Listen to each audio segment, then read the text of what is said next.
Buenos días, esta clase trata sobre farmacología clínica.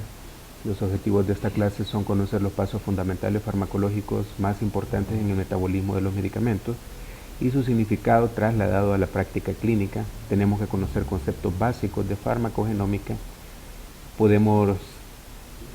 Tenemos que poder interpretar los índices terapéuticos, ¿verdad? Y el significado del NNT y el NNH, adquirir conocimientos básicos de cálculos de dosis de carga y su utilidad en la práctica clínica, y los conceptos básicos de sinergismo, de sumación y de potenciación. A manera de introducción, recordando los conocimientos que ustedes han adquirido en su área básica, farmacocinética son todos los pasos que el fármaco sufre producto de los procesos internos del organismo, es decir, lo que el organismo le hace al fármaco. Y entendemos farmacodinámica básicamente como el proceso inverso, lo que el fármaco le hace al organismo, es decir, su mecanismo de acción una vez que interactúa con el receptor. En su libro describen dos objetivos principales de la farmacología clínica. El primero, describir las condiciones en que varían las acciones medicamentosas en los sujetos, porque es tremendamente conocido en este momento de la medicina que los fármacos tienen diferentes acciones, diferentes mecanismos, incluso dosis que pueden generar efectos adversos en algunas poblaciones y en otras no, que dependen de la raza, dependen de la condición genética de las personas.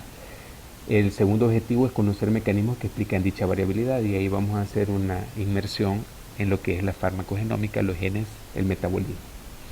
En esta gráfica inicial nosotros la traigo aquí extraída de su libro para que nosotros veamos lo que es una curva dosis-respuesta. El eje de la X vemos la cantidad de fármacos y en el eje de la Y vemos la respuesta. En el caso de la curva verde inicial vemos un fármaco que tiene una eficacia máxima, entonces es un agonista puro. Y en la curva azul nosotros vemos un fármaco, el mismo fármaco pero a dosis diferente y que no tiene un efecto máximo. Este es un agonista parcial. En la siguiente curva vemos dos fármacos con una formación sigmoidea bastante similar, pero ninguno llega al efecto máximo. Estos pueden ser bien agonistas parciales o agonistas antagonistas. ¿Qué necesitamos saber de la farmacogenómica? La definición del libro, ¿verdad? Es una variabilidad del efecto farmacológico como consecuencia de variantes de DNA específicas, conjuntos de variantes entre los individuos de una especie. Esto quiere decir lo que mencionábamos brevemente, la manera diferente que cada individuo tiene de metabolizar un fármaco. A manera de conocimiento general, sepan ustedes que, por ejemplo, para los opioides, que son fármacos analgésicos, existen descritas en este momento 2.580 formas diferentes de metabolizarlos. Por ende, existen 2.580 respuestas diferentes entre los individuos, depende de su genoma. Algo que debemos retomar en este momento son las rutas de administración de fármacos. ¿Cuáles son? Aquí vienen descritas en este libro de medicina clínica. Vamos a empezar desde el inicio, ¿eh? Primero la bucal. Las ventajas es que la absorción es rápida, en qué condiciones yo la utilizo. Lo utilizo en caso, por ejemplo, de crisis hipertensiva, donde yo necesito un fármaco dispersable, que estos fármacos dispersables son más o menos como los fármacos como el Alka-Seltzer, que se deshacen y ejercen un mecanismo de acción, ¿verdad? El midazolam dispersable también de esta forma para el estatus epiléptico. Son ejemplos clásicos, ¿verdad? La vía epidural, que se ha popularizado como ruta de administración de analgésicos, sobre todo en la labor de parto, pero esto puede ocuparse en un sinnúmero de acciones que tienen finalidad analgésica, dolor por cáncer o dolores crónicos, ¿verdad? La vía inhalada, que es bien conocida por ustedes, sobre todo en pacientes que tienen problemas respiratorios, ¿verdad? En los cuales ustedes en más de alguna ocasión han visto ya en los pacientes cuando se están nebulizando cuáles son los fármacos, salbutamol, esteroides inhalados, ¿verdad? La vía intramuscular, que es la vía quizás más errática, porque las concentraciones que se alcanzan son bien inestables, no se sabe el tiempo. Es una vía en la cual yo no tengo mucho dominio, pero que se puede ocupar en situaciones de gravedad, incluso por el paciente, como la que se enumera aquí en el libro, ¿verdad? Que es el caso de anafilaxia, en la cual se administra al paciente 0.3 a 0.4 miligramos de adrenalina de manera intramuscular con el fin de salvar la vida para evitar el colapso cardiorrespiratorio. Las vías intranasales, pacientes alérgicos, ¿verdad? fármacos que están hechos para estar depositados en la nariz, rinitis, por ejemplo. La vía intratecal, que tiene dos funciones básicamente. Medicina interna es bien común cuando tratan de manejar leucemias, en las cuales se consideran como sitios santuarios del sistema nervioso central, y utilizan vías que lleguen a generar una concentración alta en el líquido cefalorraquídeo. Valga la aclaración que estas concentraciones no se pueden alcanzar por otras vías. Esta es una vía directa en lo que se conoce como quimioterapia intratecal. Otras utilidades son analgésicas, sirven para colocar analgésicos o anestésicos en lo que se denomina anestesia raquídea. La intravenosa, ¿verdad?, que es la única vía que se pasa todo el proceso de absorción porque va directamente al torrente sanguíneo, es una vía invasiva. Sepan ustedes que los fármacos por vía endovenosa alcanzan concentraciones altas. Es benéfico si yo estoy buscando un efecto rápido, pero también puede ser deleterio en el caso de que me puede generar más efectos supraterapéuticos, antibióticos, analgésicos y un sinnúmero de fármacos. La vía oral, que es la ruta más común, ¿vean? Una de las desventajas es que hay efectos de primer paso, antihipertensivos, antibióticos. Todos los fármacos que ustedes se recuerden pueden tener una vía oral. La vía subcutánea, que es una vía poco utilizada, ¿verdad?, pero que representa buena absorción. A través de la vía subcutánea ustedes pueden infundir líquido en un proceso que se llama hipodermoclisis, ¿verdad? Pueden administrar fármacos, pueden administrar antibióticos, se pueden administrar una serie de medicamentos que normalmente se pueden administrar también por otras vías. Es una vía que no genera demasiada invasión. Estas vías pueden permanecer hasta 7 días en el ser humano, sin cambio. Los casos más conocidos, insulina en los pacientes diabéticos, ¿verdad? La administración, por ejemplo, de eritropoyetina en pacientes que tienen una anemia secundaria a la falla renal. La sublingual, que representa una vía rápida, ¿verdad?, y una de las ventajas es que evita el efecto del primer paso, sobre todo en fármacos como la nitroglicerina en cardiopatía arteriosclerótica. Sabemos que la nitroglicerina, para ejercer su efecto, ¿verdad?, tiene que ser absorbida, y que este fármaco, al tener un metabolismo de primer paso en una urgencia, yo me ahorro todo este episodio administrándolo de manera sublingual. La vía tópica, utilizada sobre todo por los dermatólogos, ¿verdad?, para enfermedades de la piel, por los traumatólogos, procesos inflamatorios en los cuales se designan analgésicos para ser aplicados localmente. Y por último, la vía transdérmica, que es una vía poco conocida, pero que también tiene una serie de utilidades.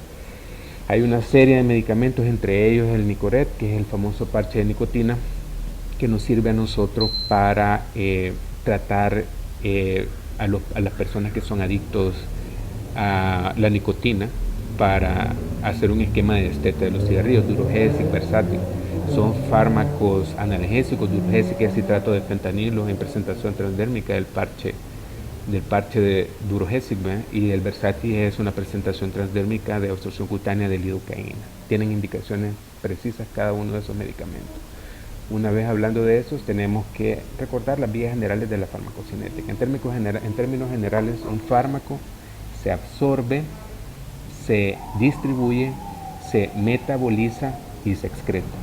Eso es el modelo clásico más sencillo. Cuando un medicamento entra al organismo por una vía que no sea la vía endovenosa, debe de pasar un proceso de absorción. En este proceso de absorción nosotros podemos tener el efecto de primer paso, sobre todo de extracción del medicamento antes de llegar a concentraciones biodisponibles adecuadas para que ejerza su función. Entonces, ¿qué es lo que vamos a ver? Que fármacos como la nitroglicerina tienen un efecto de primer paso marcado, de extracción sistémica, presistémica. Este fármaco, una vez que ha sido absorbido, dependiente la absorción de ciertas moléculas que ustedes van a revisar en su libro, pasa a la circulación de forma libre. ¿Qué pasa con el fármaco? Tiene que unirse a una proteína. Las principales proteínas de transporte descritas en el ser humano son la albúmina y las alfa-glicoproteínas ácidas. Dependiendo del pH del medicamento, se va a unir a una de las dos. La que tiene mayor importancia clínica es la albúmina porque tiene más peso molecular y transporta mayor cantidad de fármaco. Entendiendo entonces que todas las condiciones en las cuales yo encuentre una disminución de la producción de albúmina, voy a tener más fármaco libre y por ende mayores efectos secundarios. Después de que se ha transportado y se ha distribuido, vamos a hablar también un poco de las zonas donde se distribuyen los fármacos. Los modelos monocompartimentales son los modelos extremadamente más básicos que explican de una manera muy sencilla cómo un fármaco se difunde a través de todas las membranas hasta llegar a su sitio de acción. Y por último, el fármaco, una vez en el lugar donde va a efectuar su mecanismo de acción, se une a un receptor, lo desconfigura, lo configura y ejerce cierto mecanismo que es el que nosotros deseamos de los medicamentos. Después de esto existe el metabolismo, que puede ser hepático, puede ser pulmonar, puede ser por medio de estarasas plasmáticas, por ejemplo, ¿verdad? Que hace que estos fármacos al final se transformen en compuestos de hidrosolubles a liposolubles para que puedan ser excretados a través de las vías que ya hemos mencionado. Las principales y las más conocidas: orina, bilis, heces, otras vías, entre las cuales está la respiratoria, la cutánea, ¿verdad? En esta curva nosotros vamos a ver la relación y la importancia del riesgo-beneficio de los medicamentos. Esta es una curva de dosis y respuesta. En la curva de dosis y respuesta ya mencionábamos que en el eje de las X nosotros vamos a encontrar cantidad de fármaco y en el eje de la Y nosotros vamos a encontrar respuesta. Quiere decir que un fármaco que logre el 100% de la respuesta es un agonista puro. En este caso, las dos líneas, a diferencia de la inicial, de la gráfica inicial, las dos líneas llegan casi al 100%. Se puede determinar que es el mismo fármaco o que es un agonista puro en cualquiera de los dos casos. Vemos siempre niveles infraterapéuticos, que son estos que se encuentran a la izquierda de la gráfica, los niveles terapéuticos y los niveles supraterapéuticos. Al clínico no le interesan ni los niveles subterapéuticos ni los niveles supraterapéuticos, interesan los niveles terapéuticos, que son en los cuales yo voy a obtener el efecto que ando buscando del fármaco sin tener efectos secundarios, sin tener problemas. En esta curva de dosis y respuesta llama también la atención este eje, ¿verdad? Esta línea entrecortada que está denominando lo que en farmacología se conoce como dosis efectiva 50. La dosis efectiva 50 es la dosis en la que yo voy a encontrar el 50% del efecto en la población. Es decir, a qué dosis yo logro el efecto en la mitad de mi población. Nosotros los clínicos trabajamos regularmente con dosis efectivas entre 50 hasta 75, 80. ¿Por qué? Porque arriba de eso siempre vamos a tener eficacia, claro, incluso eficacia máxima, pero en este periodo nosotros vemos sobre todo que se presentan los efectos adversos de los medicamentos. Asimismo, cuando yo empiezo a escalar una dosis del medicamento hasta dosis de rangos que ya no son terapéuticos, sino que son supraterapéuticos, me va a pasar esto. Voy a empezar a tener toxicidad. Mientras más la curva se me tira hacia la derecha, yo voy a empezar a ver los efectos tóxicos de los medicamentos. Cuando yo trazo una línea a este nivel, que es más o menos como la mitad de la curva, a la dosis en la cual yo encuentro el efecto deleterio en el 50% de la población, a eso se le conoce como dosis letal 50. ¿Por qué me interesa? Por el concepto de en medio, ¿verdad? El índice terapéutico. El índice terapéutico es la relación entre la dosis letal 50 y la dosis efectiva 50 y es un margen de seguridad que le sirve al clínico conocerlo para saber si no está cerca de ocasionar efectos adversos. Hay fármacos con índices terapéuticos bien estrechos. ¿Cuáles son esos fármacos? Antiarrítmicos en general. La procainamida es uno de los abanderados de esta categoría. Anticoagulantes, la warfarina, abanderado de esta categoría. Los anticonvulsivantes, difenidantoína. Carbonato de litio, que es un fármaco que se ocupa para la esquizofrenia. La digoxina, que es un medicamento que ustedes han estado estudiando en sus tutorías para el manejo de la ICC, es un fármaco con un índice terapéutico estrecho.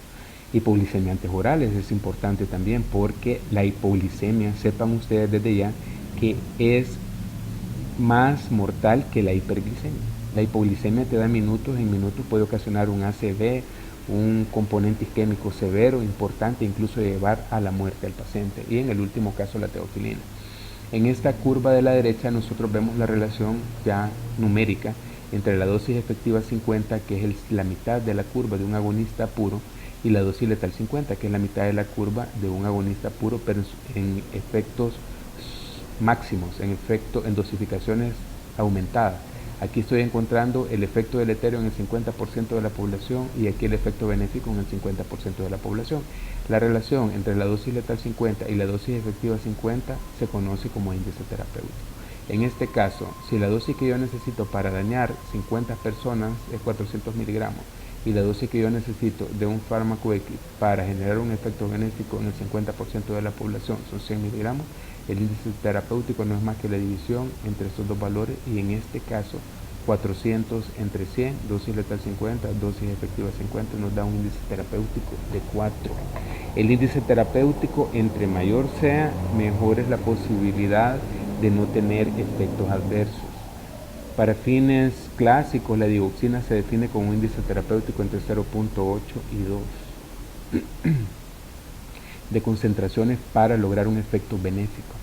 En este caso, el fármaco andaba buscando la hipnosis, andaba buscando la capacidad de dormir a un paciente, de sedarlo, pero en la curva roja ustedes se fijan que cuando está supradosificado, este paciente está cerca de la muerte.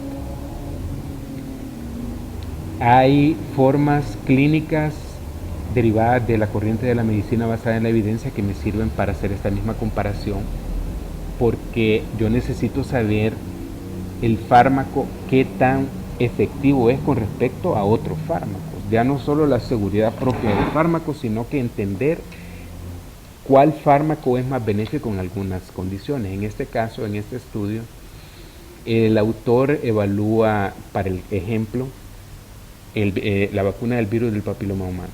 La intervención es la vacunación y aquí vemos 6 resultados. Primero, la presencia de condiloma gigante en un seguimiento de 10 años, el NIC1, el NIC2, 3, un CA cervicouterino, la muerte por un CACU y los años de vida. En el seguimiento de 2 años se ha logrado determinar que para la formación de aparecimiento de condilomas gigantes tiene un NNT de 7, para el NIC1 1 de 4, para el NIC2 3 de 7, para el CACU 279 y para muerte por CACU 618, igual que en la sobrevida del paciente. El número necesario a tratar se define como el número de pacientes que yo tengo que ver para obtener el efecto clínico o el dato que yo ando buscando en la población. De tal manera que mientras más se acerque a uno, el NNT es un fármaco o es un efecto más benéfico. En el caso del ejemplo, el efecto más benéfico es evitar la progresión del NIC1 cuando la vacuna se le pone a pacientes vírgenes que no han iniciado su vida sexual y no han tenido contaminación con el virus del papiloma humano. Esto tiene significado clínico. Por ejemplo, en este estudio publicado en Pain, este es un algoritmo para el manejo del dolor neuropático. Esto lo vamos a ocupar como un ejemplo. En esta gráfica nosotros vemos en el lado izquierdo grupos de fármacos, antidepresivos, anticonvulsivantes, opioides, antagonistas del receptor de N-metil de aspartato y varios. Entre ellos estos son anestésicos locales, esta es la marihuana y la capsaicina tópica.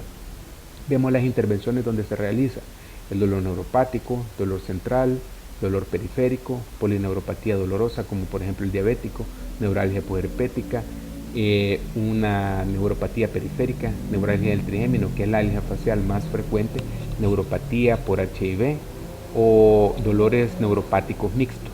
Y en cada uno de estos vemos un valor. Este es el NNT. Todos esos valores son NNT. Cuando aparece la letra ND significa que los estudios no están hechos, ¿verdad? Y el NNH en dolor neuropático. Para hacer una comparación, empezando por ejemplo por la neuralgia del trigémino, vemos una serie de fármacos que no están estudiados, pero vemos la carbamazepina con un NNT de 1.7, los anticonvulsivantes con un NNT de 1.7. Al momento actual de la medicina, el fármaco que se considera primera escoge para el tratamiento de la carbamazepina, de la neuralgia del trigémino, es la carbamazepina. La carbamazepina en dosis de 200 hasta 2400 miligramos. En base a estos estudios, vamos a hacer otra comparación donde veamos más valores. Dolor periférico. Vemos aquí todos los valores de NNT. Vamos a detenernos, aquí podemos revisarlos todos. Vamos a detenernos en este. En esta gráfica me está diciendo de que la fenitoína tiene el mejor NNT porque el valor es 2.1. Entre más se acerca a 1, es mejor el fármaco. Vamos a hacer otro ejemplo. Vamos a identificar la polineuropatía dolorosa. Encontramos a los antidepresivos tricíclicos, amitriptilina y todo ello con un NNT bueno, 2.1. En el siguiente grupo vemos nosotros a la fenitoína, 2.1. No encontramos ninguno menor que 2.1. Entonces el clínico decide entre poner este fármaco y este fármaco. ¿En base a qué? A los efectos adversos y al NNH. Si yo veo que la fenitoína tiene un NNH, en este caso no lo sabemos, y la amitriptilina tiene uno de 14.7, casi no tengo punto de comparación, porque yo sé que los dos pueden ser similares en su efecto analgésico. En el caso de la amitriptilina sé que tiene 14.7 de NNH. Quiere decir que yo tengo que tratar 14 pacientes para encontrar efectos adversos. Es un fármaco relativamente seguro, pero que en poblaciones de ancianos no se tolera bien. Esto es como la manera en que yo aplico prácticamente los conocimientos derivados de esto. Vamos a ver un poco también de analgésicos y vamos a ver los NNT. Estos tres estudios que ustedes miran aquí, el Vigor, el ESHI y el CLAS, son los mejores estudios que se han hecho para analizar la posibilidad de sangrado, la posibilidad de efectos gastrointestinales, renales y cardiotóxicos de los AINE. Con estos estudios fue que en la década del 2000 por ahí, 2004, el Rofecoxib, que era un fármaco que se comercializaba con el nombre de Vioxx, fue sacado del mercado porque se llegó a la conclusión que estaba relacionado con infartos. En la Oxford League ellos establecieron desde esta época los mismos parámetros de búsqueda y concluyeron en esta comparación. ¿Ven? Aquí vemos todos los NNT de todos los analgésicos. Esto lo vamos a ver un poco más detallado en otra clase, pero si ustedes se fijan, aquí podemos recorrer de menor a mayor los NNT desde el que está más cerca de 1 hasta el que está más lejos de 1. La codeína es una de las peores elecciones si yo tengo toda esta gama de medicamentos, y el etoricoxib en dosis de 180 a 240 es el que presenta el mejor NNT. Quiere decir que el clínico debe basarse en este tipo de resultados de estudios para comparar medicamentos. La biodisponibilidad con respecto a la farmacocinética y a la etapa de la absorción, ¿verdad?, es la cantidad de droga que está disponible para generar un mecanismo de acción. Tenemos que tener en cuenta el efecto del primer paso. Con respecto a la distribución, me interesa que entendamos lo que es el estado estable. Vamos a hablar un poco del metabolismo y de la eliminación. El efecto del primer paso es la eliminación intestinal y hepática, que aminora la cantidad de fármaco que llega a la circulación sistémica.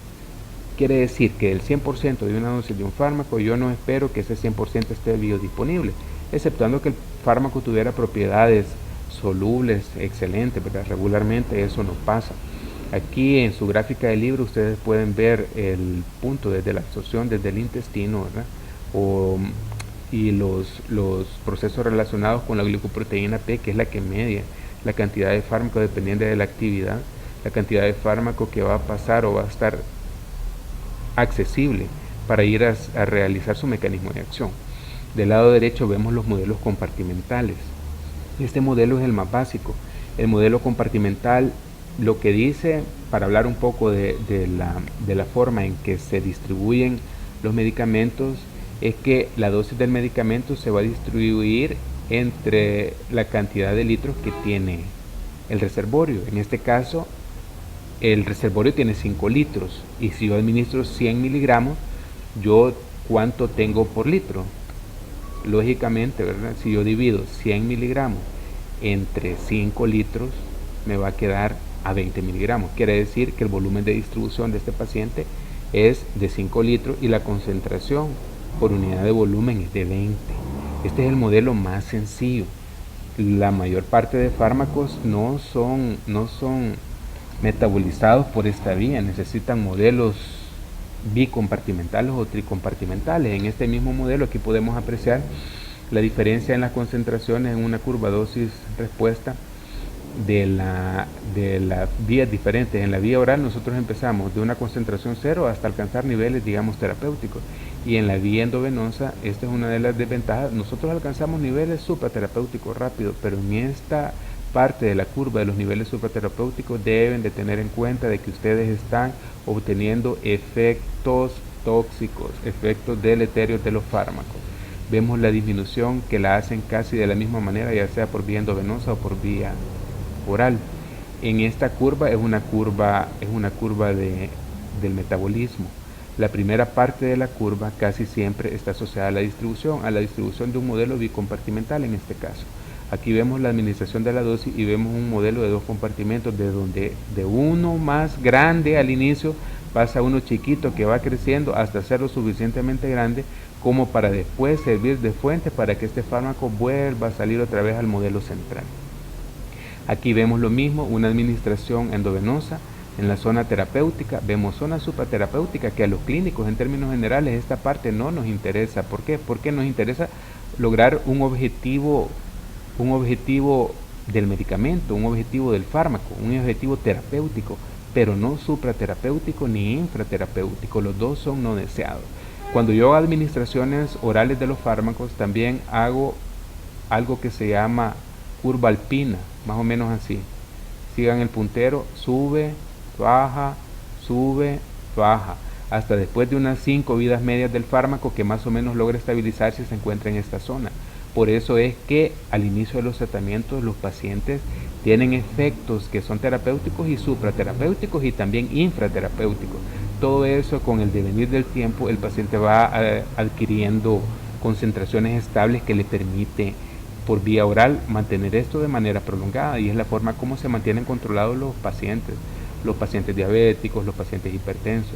Existen formas en unidades de cuidados intensivos en las cuales yo necesito hacer esto rápido, que es a través de bombas, administración de bombas perfusoras o de bombas de infusiones controladas por objetivos, en las cuales después de esto yo puedo hacer una curva que se mantenga en esta zona sin caer, brindando aportes del fármaco cada cierto tiempo en base al kilo de peso para mantener un efecto deseado. Estos modelos son más comunes, son más apegados a la farmacología del ser humano, son los modelos bicompartimentales. En este caso yo voy a administrar 10 miligramos del medicamento y voy a tener aquí dos reservorios, el reservorio central, el reservorio periférico. El fármaco siempre, si ustedes se fijan y cuentan las bolitas, necesita llegar a un equilibrio. Este es el denominado steady state, el estado estable del fármaco, cuando ha logrado concentraciones similares en los compartimentos. Una vez que ha logrado concentraciones similares en los compartimentos, pasa a los tejidos, a donde van a efectuar su mecanismo de acción. Esto es como el ejemplo del modelo bicompartimental, pero los modelos bicompartimentales tampoco son la explicación. Lo más probable es que el ser humano se comporte como un modelo tricompartimental, donde nosotros vamos a tener el compartimento central, el compartimento ricamente vascularizado, el mediana y el pobremente vascularizado. Los fármacos tienen que difundir a todos esos compartimentos y lograr un estado estable. Es por eso como se explica por qué el fármaco no hace el efecto inmediato. El fármaco hace el efecto después de cierto tiempo. El ejemplo de los antibióticos. Cuando ustedes administran un antibiótico, ustedes tienen que esperar para que caiga una curva febril 24 a 48 horas mínimo. Después de eso pueden explicarle al paciente de que va a empezar a sentirse mejor, pero el paciente muy probablemente antes de que no haya alcanzado este modelo del estado estable no va a alcanzar concentraciones adecuadas ni su efecto funcional. Y esto es lo mismo, esto es solo para ejemplificar las concentraciones en el tiempo. Aquí tenemos las dosis administradas de los medicamentos, ¿verdad? En el eje de las X y el tiempo. ¿Cómo va pasando? ¿Qué hay que tener en cuenta aquí? Que en el compartimiento ricamente vascularizado las concentraciones son altas al inicio, pero tienden a caer en el transcurso del tiempo. Pero ¿qué pasa con la grasa? Por ejemplo, la grasa es un reservorio donde se van acumulando los fármacos, y después los que son liposolubles y tienen alta afinidad por la grasa van a ser el reservorio para que se siga manteniendo concentraciones una vez que las concentraciones de entrada han bajado. Lo pueden ver ustedes claramente aquí, el ricamente vascularizado y el pobremente vascularizado, y cómo caen las concentraciones sanguíneas después de la administración del fármaco. Con respecto a la unión a proteínas, me interesa que ustedes conozcan bien qué es la albúmina. Por favor, la van a revisar. Vamos a hablar un poco de la albúmina en la clase de manera presencial mañana. ¿Para qué nos sirve? ¿En qué estados estaría disminuido? Algunos parámetros farmacocinéticos de fármacos que frecuentemente utilizan los pueden revisar en esta tabla. Esta tabla está tomada de Cecil, ahí está la fuente original de edición, la última edición del año pasado, 2017. Ven ustedes el volumen de distribución en litros por kilo, ¿verdad? Por ejemplo, para la amoxicilina .47. El volumen de distribución, básicamente el ser humano en sus tres etapas principales, que es la infancia, que es la edad adulta y que es la senectud, tiene volúmenes de distribución bien variables. Acuérdense de que cuando más inmaduro es el ser humano, el neonato, el prematuro, son porcentajes bien altos de agua, 80-90%. Y a medida que va avanzando en edad, la gente va disminuyendo su cantidad de agua. Un adulto normal que no sea obeso podría tener entre 55 a 65% de su peso corporal como agua, pero un paciente de la tercera edad disminuye a 50%. Un paciente anciano, que por definición, que deben de entenderlo esto bien, es el ser humano que tiene más de 80 años con un metabolismo, una farmacocinética totalmente separada por este grupo etario, por las características propias de su edad. Este paciente puede andar entre 45-50% de volumen de agua de su agua corporal total. Entonces así es que varían estas gráficas con respecto al volumen de distribución, el porcentaje de unión a proteína, que es importante. Entre más pegada esté el fármaco a la proteína, más voy a necesitar dosis para que la proteína se sature y libere mayor cantidad de medicamento. El aclaramiento que vamos a dedicarnos a esto, un poco más detalladamente. Las semividas, que esto es sumamente importante porque casi nunca entienden el concepto clásico de la vida media. La vida media es el tiempo que un fármaco disminuye su concentración al 50%. Eso es importante porque las vidas medias de los medicamentos se pueden empotrar. Las vidas medias de los medicamentos yo las mido en base a cuánto me dicen los estudios farmacocinéticos, y yo sé que después de 4 o 5 vidas medias yo voy a alcanzar concentraciones estables. Al final vemos el intervalo terapéutico, en el cual nosotros encontramos como abanderado de un intervalo terapéutico estrecho a la digoxina, 0.5 a 2 miligramos por litro, ¿verdad? Puede ser que lo encuentren en alguna literatura como 0.8 a 2. Eso quiere decir que si el intervalo terapéutico entre más estrecho es, el fármaco es más peligroso. Para este caso específicamente, el fármaco con peor intervalo terapéutico es la digoxina, junto con la tobramicina, que es un aminoglicósido sobradamente conocido que es nefrotóxico, ¿verdad? Y el que tiene mayor intervalo terapéutico es el ácido acetilsalicílico en dosis terapéutica. Recuerden que las presentaciones de 500 miligramos no se ocupan para profilaxis de eventos coronarios cardíacos, son 83 miligramos, y eventos cerebrovasculares 325 miligramos. Y esto vamos a repasarlo mañana. Por favor, si tienen calculadora, llévenlo, porque me interesa que nosotros comprendamos cómo vamos a hacer los ajustes de los medicamentos en falla renal. Los seres humanos, a medida que vamos envejeciendo, después de los 35 años, más o menos perdemos 1 ml minuto de la capacidad de filtración por año de vida que tenemos, de tal forma que cuando nosotros llegamos a ser ancianos fácilmente podemos tener la mitad de lo que normalmente nosotros teníamos. Esto nos interesa porque en base a esta capacidad de filtración del riñón es que nosotros vamos a ajustar las dosis. Y es aquí donde vemos fármacos como la micacina, amoxicilina, estos son antibióticos todos, cuál es la dosis usual y cómo se administran dependiendo de las siguientes categorías. Los fármacos con metabolitos activos. Hay fármacos que se consideran como prodrogas o profármacos. De los más conocidos, los IECA, por ejemplo, son profármacos, necesitan metabolizarse para transformarse en el compuesto que va a ejercer el efecto farmacológico deseado. La meperidina, la codeína. La codeína es morfina en una forma metilada. La codeína es metilmorfina, entonces el proceso que tiene que sufrir es una desmetilación para transformarse en morfina, que es el que hace el mecanismo de acción. Pero aquí van a ver esto, quizás el que menos utilicen ustedes en su práctica, incluso como médicos generales, es el irinotecan, porque es un medicamento de especialidad, pero la procainamida, un antiarrítmico, el tamoxifeno quizás no tanto, pero codeína, meperidina, IECA y los sartán sí, deben de tenerlos en cuenta. Otro concepto importante a aclarar en esta clase es la dosis de impregnación. Esta es una forma derivada de los esquemas farmacológicos en los cuales yo puedo aumentar dosis rápidamente de un fármaco para saturar receptores y lograr los mecanismos de acción que yo estoy solicitando o deseando. En el caso de la heparina, ¿cuál es el efecto? Anticoagulación, lo que yo voy a lograr. ¿En qué casos? Infarto agudo del miocardio, trombosis venosa profunda, embolismo pulmonar, por ejemplo, y aquí vemos la dosis, cómo se administra. Esto por favor lo van a repasar porque mañana vamos a hacer un par de ejercicios. En el caso de la insulina, complicaciones agudas de la diabetes, cetoacidosis diabética, estado hiperosmolar, estado mixto, ¿verdad? También nosotros tenemos una dosis de carga por kilo de peso y después una dosis de mantenimiento. ¿Qué pasa o qué otro hecho se deriva de estas apreciaciones farmacológicas? El aparecimiento de algunos compuestos. Cuando ustedes miran en los anuncios incluso que salen fármacos que se comparan un cierto grupo de pastillas versus una pastilla, si a ustedes les preguntan muy probablemente, ¿usted qué desea tomarse, 6 pastillas o una pastilla? La gente va a decir una pastilla.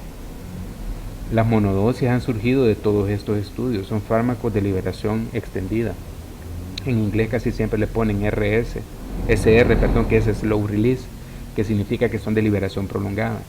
Con este tipo de monoterapias se ha comprobado que la adherencia y la persistencia terapéutica en los pacientes crónicos, sobre todo diabéticos, hipertensos, que en medicina son bastantes los grupos de pacientes, se ha mejorado. Esta es una de las implicaciones clínicas que se deriva de todas estas cosas que nosotros hemos estado hablando.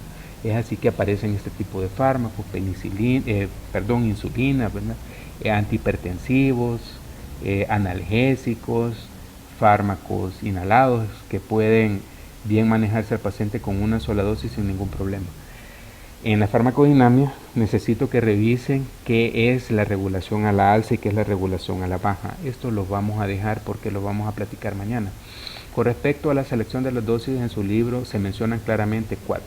Primero, el efecto del medicamento que se pretende debe definirse cuando comienza la administración del fármaco. Debo saber yo qué es lo que estoy esperando con el fármaco y en cuánto tiempo esperarlo. Casi nunca o ningún fármaco, son bien pocos los cuales una vez administrada la dosis te da un efecto benéfico.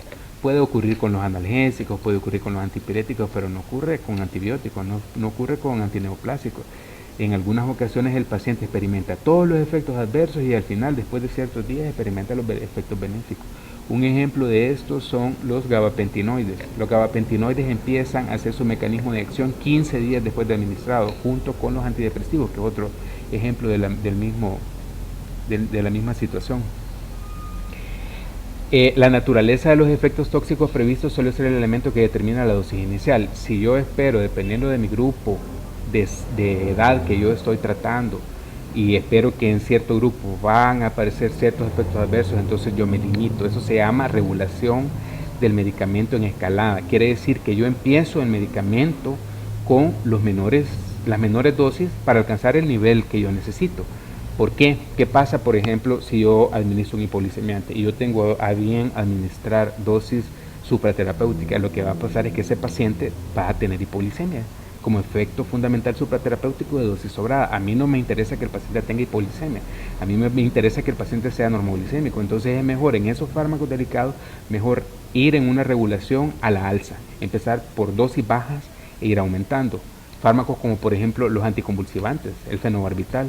Si el paciente no está convulsionando y es de tratamiento, ustedes saben que los derivados del ácido barbitúrico todos son sedantes, entonces pueden producir sueño. ¿Qué va a pasar? Si yo empiezo con dosis supraterapéuticas, el paciente se va a dormir, el paciente va a tener efectos deleterios asociados a la administración del fármaco. Por último, el tercero, las consideraciones anteriores no son válidas si es imposible definir las relaciones entre dosis y efecto. Bueno, esto es de interpretación. El último, si la dosis del medicamento no origina el efecto buscado, está justificado su incremento solo cuando no hay efectos tóxicos y posibilidad de que estos surjan y sean graves es pequeña. Una de las pautas importantes y reglas así de buena clínica es que si ustedes empiezan con una dosis de un fármaco y no obtienen el efecto, en vez de estar combinando fármacos en ese momento, pueden subir la dosis hasta obtener el efecto terapéutico y que sea una dosificación segura para los pacientes, es decir, la menor dosis que dé el mejor efecto terapéutico. Vamos a hablar de 4 condiciones específicas: las nefropatías, las hepatopatías, los estados de choque e hipoperfusión, ¿verdad? Y los pacientes ancianos, que son los pacientes arriba de 80 años. ¿Qué consideraciones tengo que tener yo en el paciente renal? Primero, tengo que averiguar los medicamentos que yo estoy administrando, si tienen metabolismo renal o no. Por ejemplo, hay antibióticos que no se corrigen en falla renal porque el metabolismo es hepático, ¿sí? Eso se mira en base a las tablas de farmacocinética del producto. Y en algunos casos es necesario ajustarlo. Es necesario ajustarlo en base a rangos de tasa de filtración glomerular que yo voy a calcular. Para encontrar la dosis ajustada se recurre a disminución de la dosis, que es una de las pautas que se puede hacer. La otra es aumentar los intervalos o a la mezcla de los dos. Esto es lo que nosotros siempre vamos a ver, y en este grupo de pacientes siempre es aconsejable determinar niveles terapéuticos. En esta otra gráfica ustedes van a ver los tipos de eliminación. Esta gráfica es tomada del CECIL, ahí la pueden encontrar. Los tipos de limitación, los fármacos aquí, que son los mismos fármacos que estábamos viendo creo que en la primera diapositiva, ¿no? Las semividas, el método por el cual nosotros vamos a corregir, ¿verdad? Entendiendo que aquí está la forma en que se está explicado según la gráfica, ¿verdad? D que significa disminución de la dosis, ¿verdad? I que significa aumento del intervalo, ¿verdad? O si es dual, si son ambos, ¿verdad? Aquí sale el método, cómo se calculan, y los 3 grandes grupos, ¿verdad? Lo que son mayores de 50 ml por minuto, 10 a 50 y menos de 10. Entendiendo que en sus clases de fallas renales van a explicar que regularmente una tasa de filtración glomerular menor de 10 ml por minuto es una riñón terminal. En las hepatopatías, ¿cuál es el problema en las hepatopatías? Las hepatopatías no existe una forma de depuración o de cálculo de depuración de los fármacos para enfermedades hepáticas. Entonces aquí no tenemos forma de ajustarlo dependiendo de la condición, pero sí debemos de tener en cuenta de que hay una disminución importante de la albúmina y de las alfa-glicoproteínas ácidas. Las pruebas habituales no nos sirven para ajustar las dosis. Entiendan ustedes que la albúmina es una proteína de transporte que tiene una vida media larga. Es decir, la albúmina que yo tengo en mi organismo ahora se produjo por lo menos hace 2 semanas. Por eso tampoco es un indicador adecuado de enfermedades de fase aguda, de hepatitis. No te sirve la albúmina. Te sirven las transaminasas, pero la albúmina no. Pero ¿qué pasa? Se recomienda disminuir las dosis de los fármacos que tengan metabolismo hepático, que es sabido en estas condiciones. En trastornos hemodinámicos, que es una condición importante, todos los síndromes de bajo gasto que generan hipoperfusión. Y aunque ustedes miran a un paciente con ICC hinchado de ese paciente regularmente, el compartimento intravascular está bien disminuido. Entonces, al estar contracturados de su compartimento vascular y utilizar dosis plenas, yo regularmente voy a alcanzar niveles supraterapéuticos y niveles tóxicos en estos pacientes. En estos pacientes nosotros debemos de ser cuidadosos y casi siempre limitar las dosis de los fármacos a escalada, es decir, empezar con la dosis más pequeña que logre el efecto terapéutico para mantenerme en una dosis que no me dé problema, porque muy probablemente van a empezar a haber efectos secundarios de los medicamentos. Y el uso de los medicamentos en los ancianos. Los ancianos, como definíamos, que son los mayores de 80 años, tienen una serie de características propias de sus estados. Estos pacientes, el volumen de distribución, mencionábamos que está disminuido, ya tienen disminución de las funciones hepática y renal, tienen comorbilidades y tienen polifarmacia. Por favor, mañana me van a definir cómo se define polifarmacia en base a los geriatras. Las recomendaciones generales para el uso, aquí están en su libro. El aclaramiento de fármacos eliminados por los riñones puede reducirse en un 50%, tengo que tener cuidado. Los fármacos eliminados principalmente por el hígado no suelen precisar un ajuste por la dosis, porque tampoco tengo yo forma de hacerlo, salvo los fármacos con aclaramientos hepáticos elevados, que pueden verse afectados por la reducción relacionada con la edad en la circulación sanguínea del hígado. Debido a la posibilidad de un aumento de la sensibilidad del órgano diana en ancianos, solo debe usarse la mínima dosis eficaz o dosis mínima eficaz, es lo que hablábamos. Y revisarse la frecuencia de la historia clínica, porque son pacientes que casi siempre tienen polifarmacia. Con respecto a las interacciones farmacológicas, está demostrado que los pacientes que tienen más de 10 fármacos siendo administrados tienen arriba del 40% de probabilidad de generar efectos adversos. Con respecto a los determinantes genéticos del metabolismo de los medicamentos, aquí vamos a hablar de los polimorfismos, o sea, diferentes formas de un gen o de los alelos que codifican un gen. Son las variables más comunes. De esto van a hablar bastante y esto está incluido incluso en algunos insertos de fármacos, donde ya empiezan a explicar cuáles son los posibles escenarios dependiendo de qué tipo de metabolizadores son los pacientes. Los metabolizadores en general, dependiendo de los alelos, pueden ser pobres, intermedios, extensos o ultra rápidos. ¿Con cuáles voy a tener yo problemas? Con los ultra rápidos. ¿Por qué? Porque muy probablemente no voy a tener un efecto deseado terapéutico. Un ejemplo de esto es la población anglosajona y la población latina. La codeína que mencionábamos, que es metilmorfina, es metabolizada ultra rápidamente por la población anglosajona, de tal manera que no ejerce ningún efecto en esa población, o el efecto es mínimo como analgésico. En cambio, en la población latina el metabolismo es pobre regularmente por características genéticas, y entonces en nosotros sí hace efecto. Esas son como la clase de relaciones que ustedes deben de comprender en esto. Hay tablas aquí que están descritas en su libro. No es objetivo de esta clase que ustedes se aprendan todas esas tablas ni los medicamentos. Eso es para su conocimiento general. Incluso con las interacciones de fármacos hay un montón de servidores, hay un montón de apps que les pueden servir para buscar interacciones medicamentosas. Tampoco es objetivo de esta clase que ustedes se aprendan todas las interacciones medicamentosas, pero sí que conozcan los mecanismos básicos.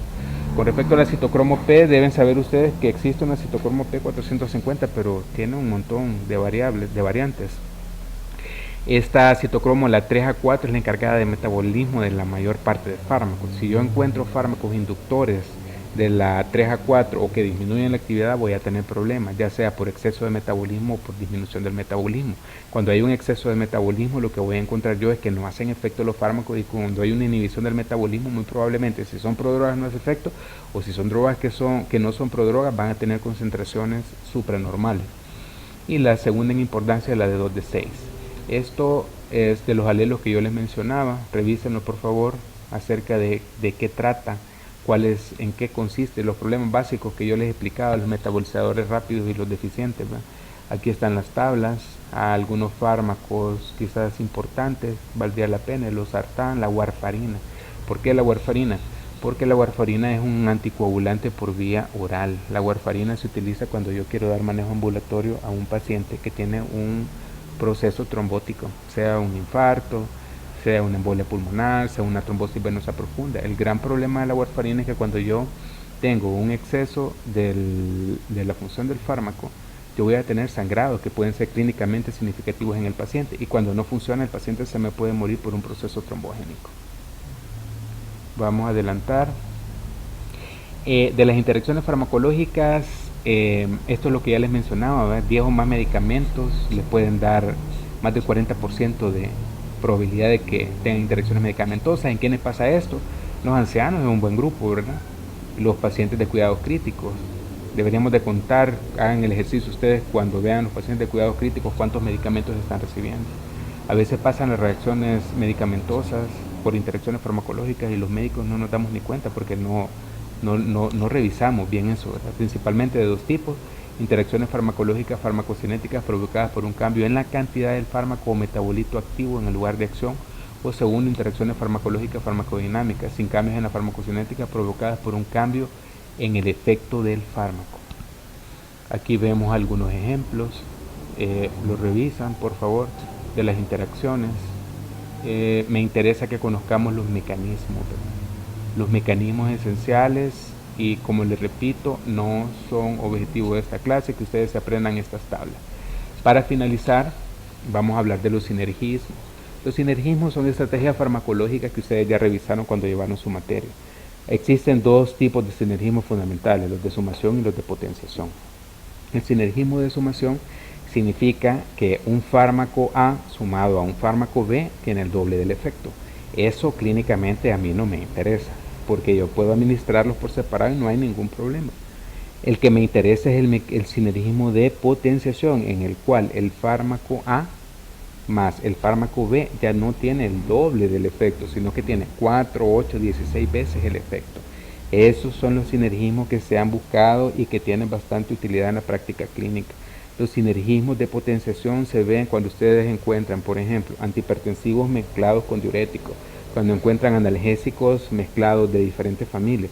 ¿Cuál es el objetivo? Disminuir las dosis de los fármacos. Cuando ustedes utilizan fármacos sinérgicos, las dosis de los fármacos están disminuidos y por ende los efectos tóxicos, los efectos indeseables. ¿Qué es lo que obtengo yo?